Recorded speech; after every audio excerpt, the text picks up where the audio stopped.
네, 안녕하세요. 오늘은 How Artificial Intelligence is Re-engineering Protein Engineering이라는 논문에 대해서 리뷰를 해보겠습니다.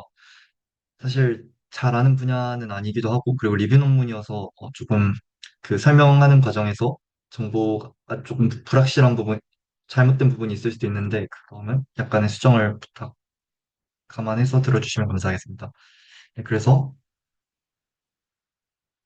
먼저 프로틴 엔지니어링이라는 분야는 이제 AI 원래 기존의 프로틴 엔지니어링이라는 건 이제 원래 이제 자연계에 존재하는 단백질이 아닌 새로운 기능을 가진 단백질 혹은 자연계에 존재하는 단백질과 약간의 로부터 조금 벗어난 그런 변이된 단백질을 만들어내는 그런 모든 과정들을 일컫는 용어입니다.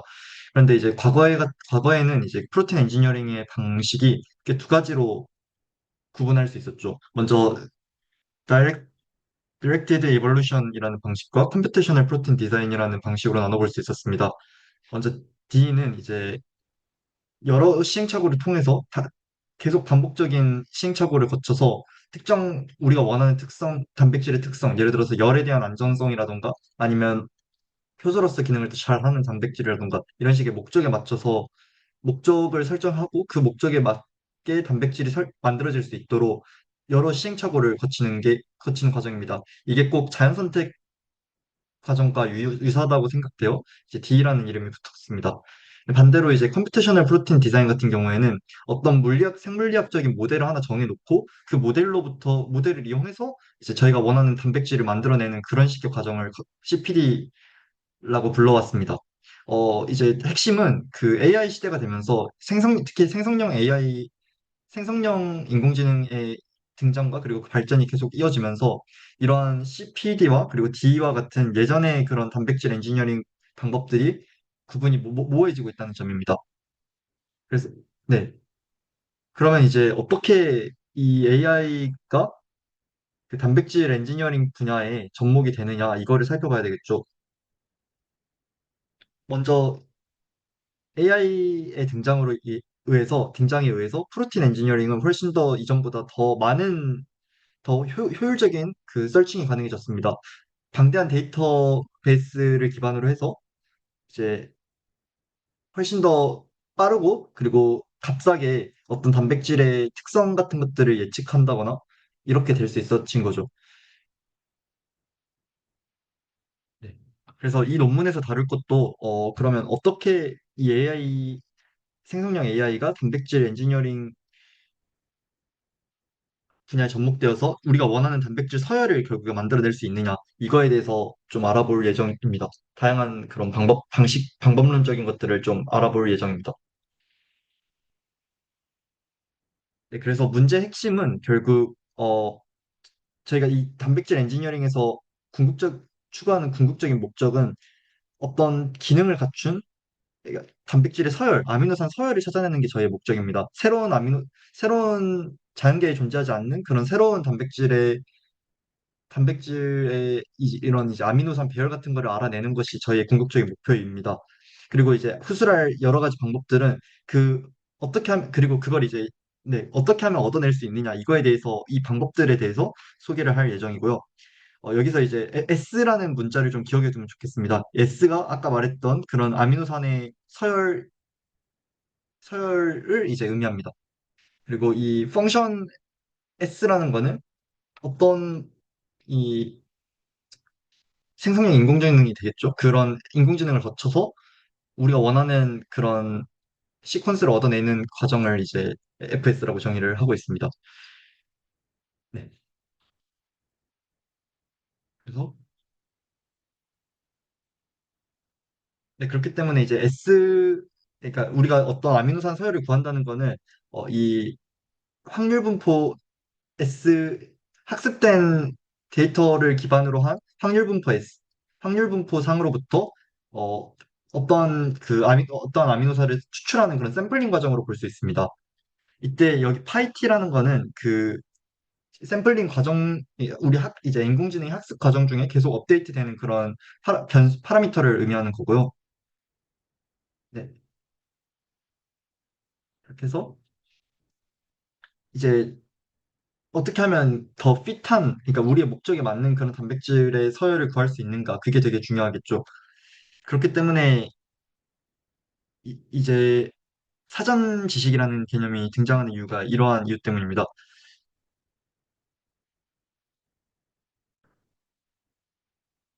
네. 그, 먼저 이제 사전 지식의 개념이 등장하고, 이제 더 나아가 베이지 정리가 등장하게 되는데요.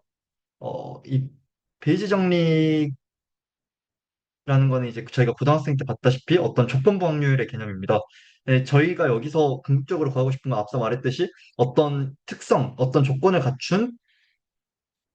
갖춘 어정한 아미노산 서열을 구하는 게 저희의 목적이잖아요. 그거를 구하기 위해서는 이제 이거를 쪼개서 볼 수 있는 거죠. 하나는 이제 어떤 반대로 서열이 주어졌을 때 그게 우리가 원하는 성능을 만족하는가. 그리고 언컨디셔널한 그런 사전 지식들, 구조에 대한 뭐 단백질의 구조가 되었던 아니면 전반적인 세상에 존재하는 수많은 들의 그런 공통된 특성이 무엇인가에 대해 이런 것들을 담고 있는 게 이제 사전 지식인 거고요. 그래서 이 사전 지식, 단백질의 서열 자체에 대한 사전 지식과 그리고 두 번째로 어떤 우리가 원하는 서열 중에 우리가 원하는 조건을 만족하는 그런 조건부 확률적인 개념, 이 두 가지가 결합됨으로써 어, 궁극적으로 저희가 원하는 그런 조건을 만족하는 단백질 서열을 뽑아낼 수 있다는 겁니다. 생성할 수 있다는 겁니다. 네. 그래서 이런 과정들을 컨디셔닝 바이 어댑티브 샘플링이라고 합니다. 앞서 말했듯이 샘플링이라는 이름이 붙은 이유는 이제 특정한 확률 분포 상으로부터 그 이제 단백질 엔지니어링이라는 거는 이제 특정한 확률 분포 상으로부터 우리가 원하는 목적에 맞게 그런 단백질 서열을 뽑아내는 과정이기 때문에 이렇게 이름을 붙일 수 있습니다. 그래서 이제 그러면 어떻게 이 S바 Y를 구하기 위해서 반대로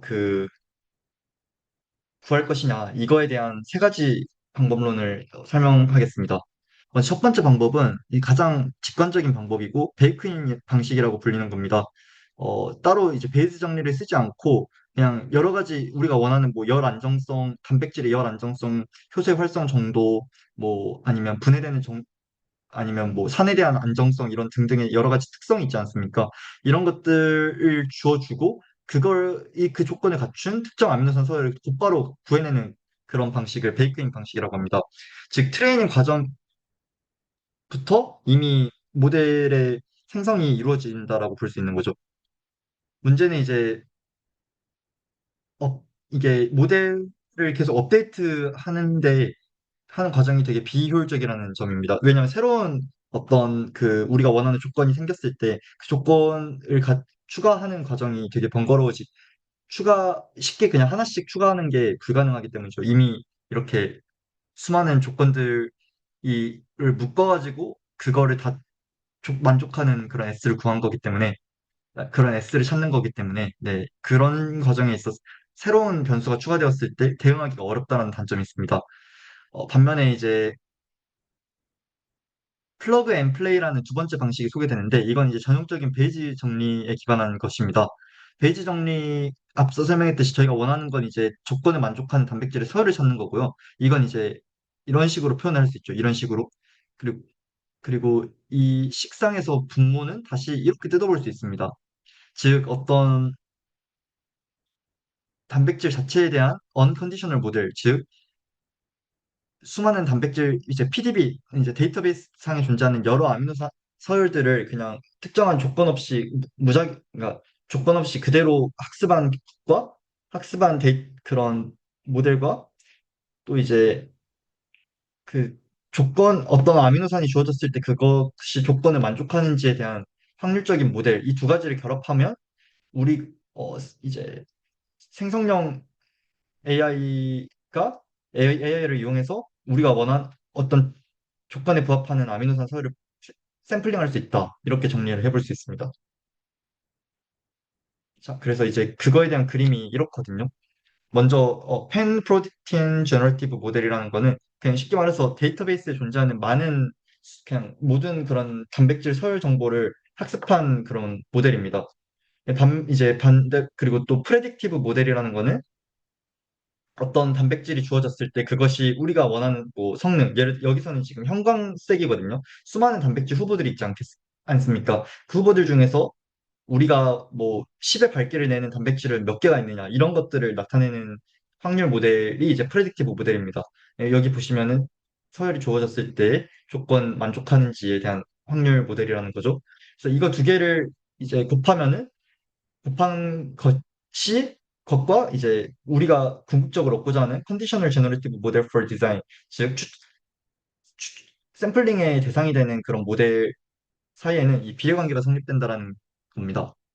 그리고 이걸 이제 확률 분포의 이제 원래 그냥 단순하게 데이터베이스에 존재하는 단백질 정보로만을 가지고 학습한 모델은 이런 식의 확률 분포를 가지고 있고 여기 상에서 이제 우리가 그 임계점 즉 조건을 만족한 10의 형광색을 넘는 것에 그 단백질 서열 개수는 이 정도밖에 안 되잖아요. 근데 이 프레딕티브 모델이라는 거를 곱해줌으로써 확률 분포가 이렇게 빨간색으로 변하게 되고 이러면 이제 초록색, 즉 10의 형광세기를 넘는 단백질 서열의 개수가 이만큼이 된다는 거죠. 즉, 이 정도에서 이만큼으로 되게 그 조건을 만족하는 단백질 서열이 엄청 많아졌습니다.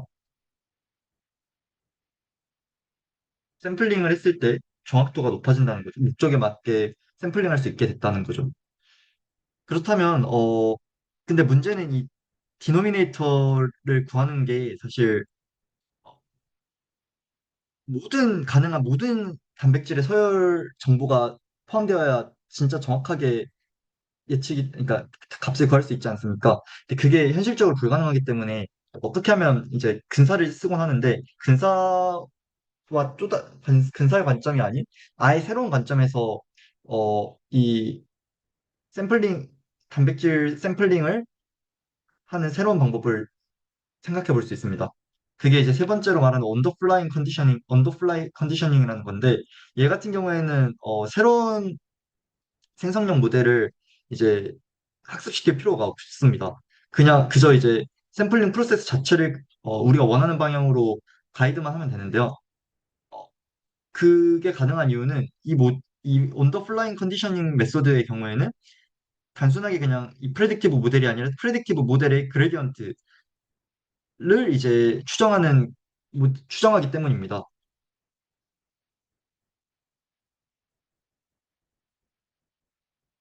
네. 그래서 네, 이런 식으로 그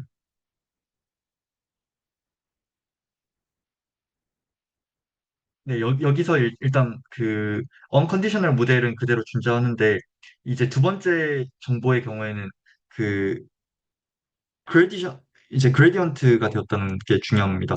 이 그레디언트라는 거는 어떤 정보의 그 흐름의 방향을 나타내는 거지 않습니까? 그렇기 때문에 이제 그냥 원래는 이제 이 부분만 텀이 붙었었는데 이제 여기에 지금 그레디언트가 추가됐다는 거를 확인해 보면 좋을 것 같고요. 이제 이건 원래 연속적인 그런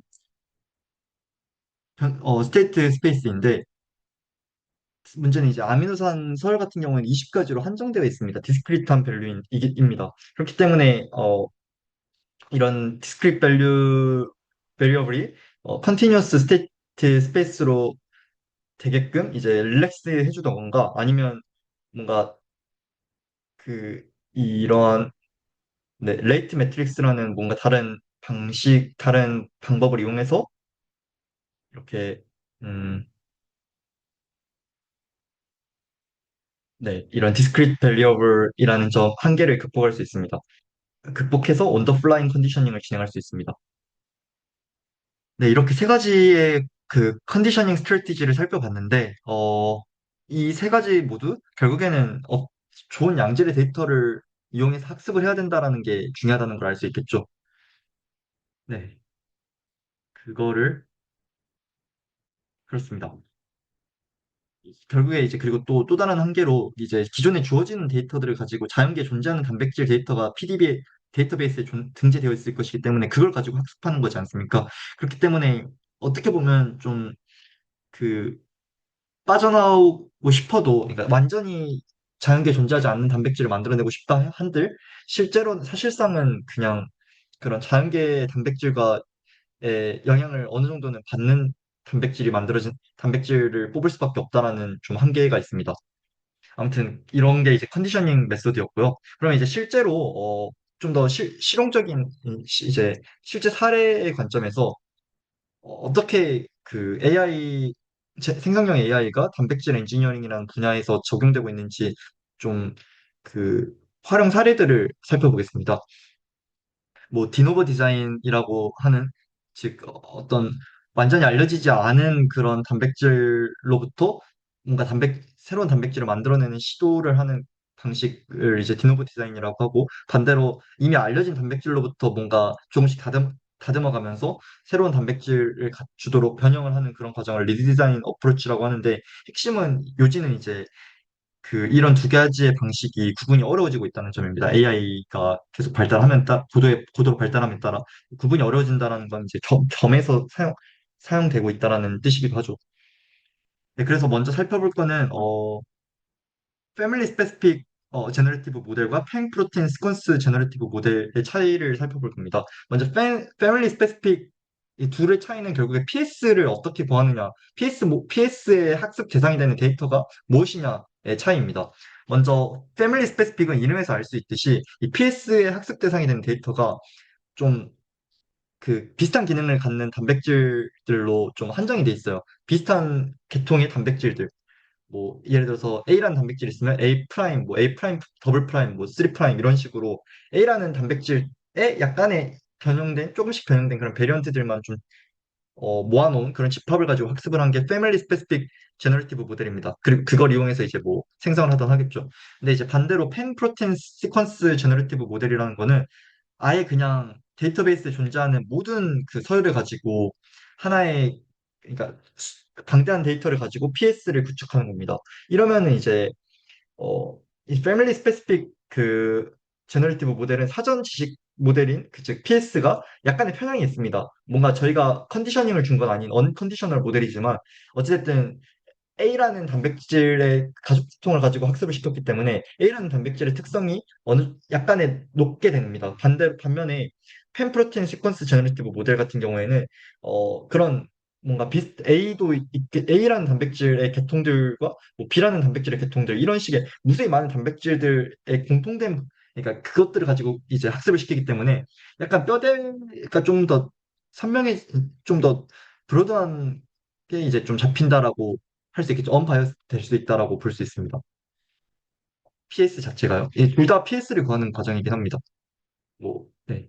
여기에 이제 PS를 이렇게 구한 다음에 저희가 앞서 살펴본 뭐 세 가지 방식의 프레딕티브 모델, 즉 조건적인 항을 더 곱함으로써 원하는 그런 샘플링 할 수 있는 그런 모델을 만들어내는 거겠죠. 네, 아무튼 그렇고요. 두 번째로 살펴볼 건 백번 제너레이티브 모델이라는 건데요. 이것도 사실 베이스 정리에 의해서 또는 이제 체인러에 의해서, 네, 우리가 구하고자, 네, 체인룰이죠. 여기서는 체인룰에 의해서 먼저 이제 백번 제너레이티브 모델로부터 어, 이제 몇 가지의 백번들을 뽑고, 그리고 그런 백번들을 가지고 백번에 이제 백번이 전제로 주어졌을 때 역으로 이제 아미노산의 서열을 구해내는 그런 식의 모델을 만들어내는 인버스 폴딩 모델, 이렇게 두 가지로 구분해 볼 수 있습니다. 즉, 그러니까 백번 제너레이티브 모델과 인버스 폴딩 모델, 이렇게 두 가지가 있는 거예요. 그 두 가지를 곱함으로써 저희는 궁극적으로 또다시, 자, 이렇게 곱해서, 네, 이 백번과 서열을 모두 이제 갖춘 그런 모델을 만들어내는 거죠. 그러니까 그냥 쉽게 말해서 그냥 목적을 갖춘 동시에 구조도 적절한 그런 단백질을 만들어 샘플링하는 거예요. 근데 그걸 하기 위해서 이제 이걸 한 번에 동시에 딱 구하는 게 뒤에서 후설하겠지만 좀 어려우니까 방법이 있긴 하지만 이걸 이제 분해를 해서 각각 백번과 이제 인버스 폴딩 이렇게 두 가지로 나눠가지고 곱해서 이제 이렇게 구한다는 거죠. 그거에 기반이 되는 게 체인룰이고. 그래서 먼저 이제 백번 제너레이티브 모델에 대해서 살펴보면, 뭐, 뭐, 크로마 RF 디퓨전 같은 것들은 이제 실제 사례, 백번 제너레이티브 모델의 사례이고요. 얘네들은 어찌됐든 디퓨전 모델이라고 해서, 뭔가 아주,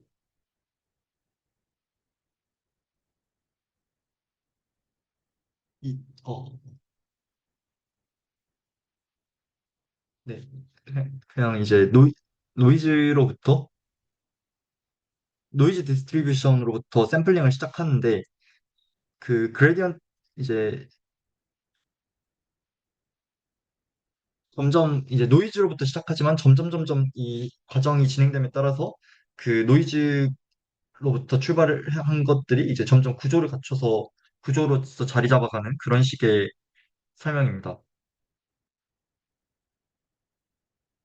그리고 이것도 결국에는 이제 백본을 구한 거니까 이제 실제로 저희가 원하는 건 아민선 서열이잖아요. 그 백본을 갖춘 그렇기 때문에 다시 한번 여기서 베이크인이나 아니면 온더플라이 컨디셔닝 같은 방법들이 등장하는데 이런 컨디셔닝 메소드를 이용해서 프레딕티브 모델을 만들어서 곱해서 원하는 그런 서열을 만들어낸다라는 거겠죠.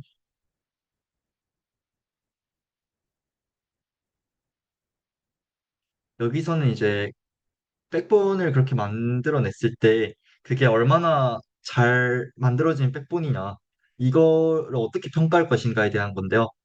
쉽게 말해서 그냥 그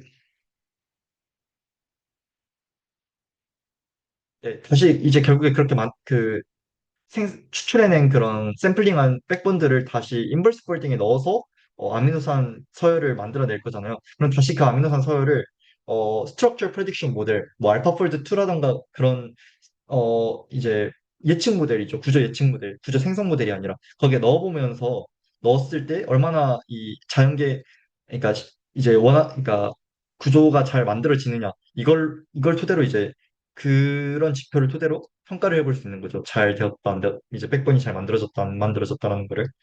아무튼 그렇고 이제 인버스 폴딩 모델은 앞서 살펴본 그런 백번 제너레이티브 모델로부터 그 생성된 그런 백번을 이 모델에 넣어서 이제 프로틴 시퀀스를 얻어내는 거죠.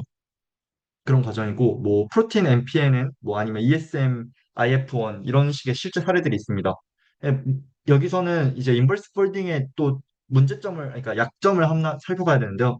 두 가지가 있어요. 먼저 첫 번째로 하나의 이 백본이 하나의 시퀀스로 대응되지 않는다는 겁니다. 어떤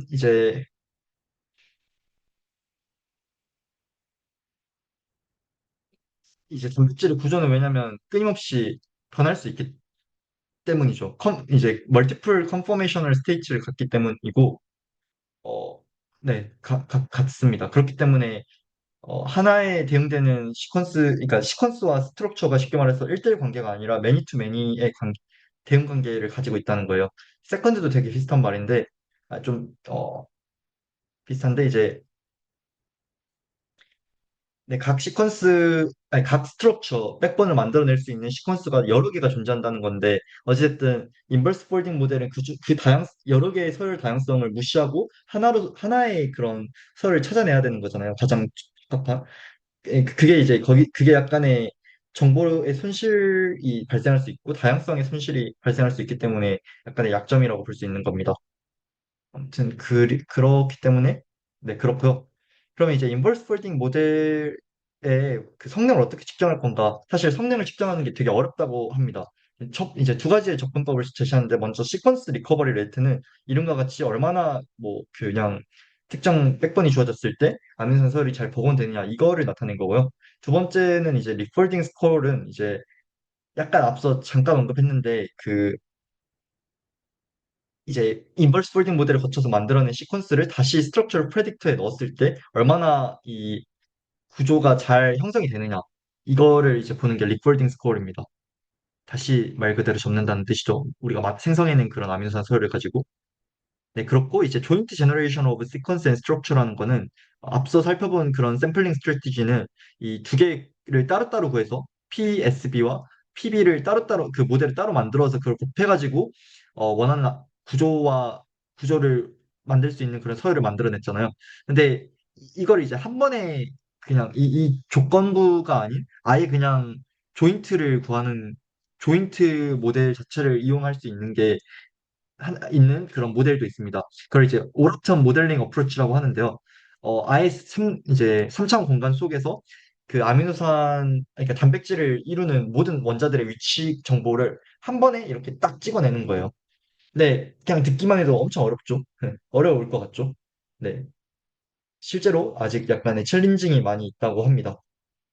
그리고 이제 여기까지의 과정들은 아예 새로운 그런 샘플을 생성해내는 그런 과정이었다면 꼭 굳이 그러니까 새로운 아미노산 서열을 만들어내지 말고 그냥, 어, 그냥 어떤 서열이 주어졌을 때 그게 얼마나 좋은 서열이냐, 그 점수를 매기는 그런 식의, 그러니까 네, 어떤 생성된 서열을 점수화하는 거에도 이제 제너레티브 모델이 사용될 수 있습니다.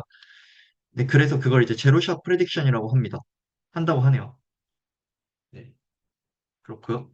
제로샷 스콜이라는 거는 이제 뭐 단백질을 주어졌을 때 그게 얼마나 안정적이냐, 지속적으로 안정적이고 뭐 기능적으로도 얼마나 그 기능을 잘 발휘할 수 있느냐 이거를 그냥 보기 위해서 생성형 모델을 쓴다는 겁니다. 사실 깊게 이해하지 못한 것 같아요. 사실 여기 부분도 좀 제대로 이해를 못한 것 같은데 어,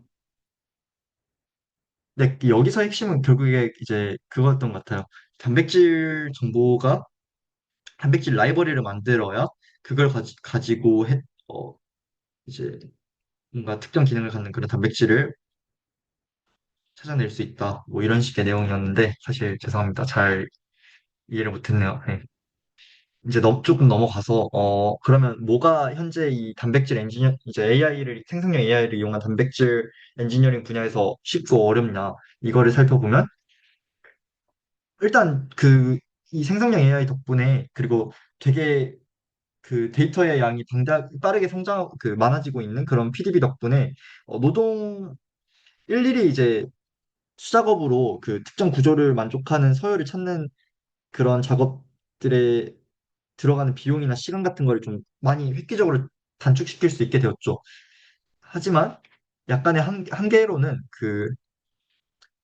단백질도 되게 다양한 종류가 있잖아요. 근데 그 중에서 어떤 특정 바이오몰큐과 결합하는, 뭐, DNA나 RNA와 결합하는 그런 단백질, 사실상, 뭐, 카스 단백질이 되겠죠. 카스 단백질이 하나의 예시가 될 수 있을 것 같은데, cRNA나 와 이제 카스 단백질이 결합하잖아요. 그런 식의 결합하는 단백질, 어떤 분자와 결합하는 그런 단백질들은 해당 분자와 단백질 사이의 상호작용, 그러니까 그게 복합체 정보 데이터가 아직 많이 없다고 합니다. 부족해서 이제 결국에 생성형 모델의 그 근본은 이제 데이터베이스에 등재된 정보들을 가지고 이제 데이터를 가지고 학습하는 거잖아요. 근데 데이터 자체가 부족하다 보니까 학습의 그 효율이나 성능도 좀 떨어지겠죠, 모델에. 네, 그런 상황이고요. 또 이제 네, 액티브 사이트 같은 어떤 효소로서의 기능을 갖는 그런 단백질들 있잖아요. 그러면은 그 액티브 사이트에 아주 정확한 그 원자 수준의 그런 3차원 좌표도 알아야 되는데 그런 것들도 이제 정확하게 아직 밝혀내기가 어렵다고 합니다. 그리고 또 네, 그런 문제들이 있습니다. 그래서 이제 네, 마지막으로 이제 아웃룩 뭐 재원과 뭐 약간의 생각해 볼 점들을 제시하면은 이제 프로틴 엔지니어링을 단백질 예측과 좀 같이 생각하는 경우가 있는데 좀 다릅니다. 단백질 예측은 뭐 알파폴드로도 유명하지만 어떤 서열이 주어졌을 때 그게 어떤 구조를 가질지를 이제 확률적으로 이제 인공지능이 생각을 해서 결론을 내려주는 건데 반대로 프로틴 엔지니어링 그 중에서도 특히 프로틴 엔지니어링은 이제 다양하게 존재하는 단백질이 아닌 새로운 기능 혹은 뭐 비슷한 계통이지만 좀 더 좋은 성능을 갖는 그런 단백질을 만들어내는 과정입니다. 생성의 관점이고, 프레딕션 모델은 그러니까 한국어로 그냥 예측의 관점이에요. 좀 관점이 다르죠. 네, 그렇습니다. 네. 문제는 이제 이런 예측 같은 경우에는 이제 좀 뭐 정확한 점수, 그러니까 점수화가 가능하잖아요. 이게 얼마나 잘 예측이 이루어졌는지를 쉽게 좀 정량적으로 또는 뭐 확실하게 알 수 있는데, 왜냐면 이제 이미 컴퓨터에 등재된 그 구조와 이 특정 아미노산 서열을 가지고 예측한 구조가 잘 맞는지를 그냥 이제 얼마나 일치하는지를 확인하면 되니까요. 근데 프로틴 엔지니어링 같은 경우에는 뭔가 표준화된 게 없다고 합니다. 아직 벤치마크가 없는 거죠. 그래서 좀 뭔가 그런 식의 척도가 이게 얼마나 신뢰할 수 있는지를 결정하려면 벤치마크가 어찌됐든 있어야 될 것 같고, 그런 식의 좀,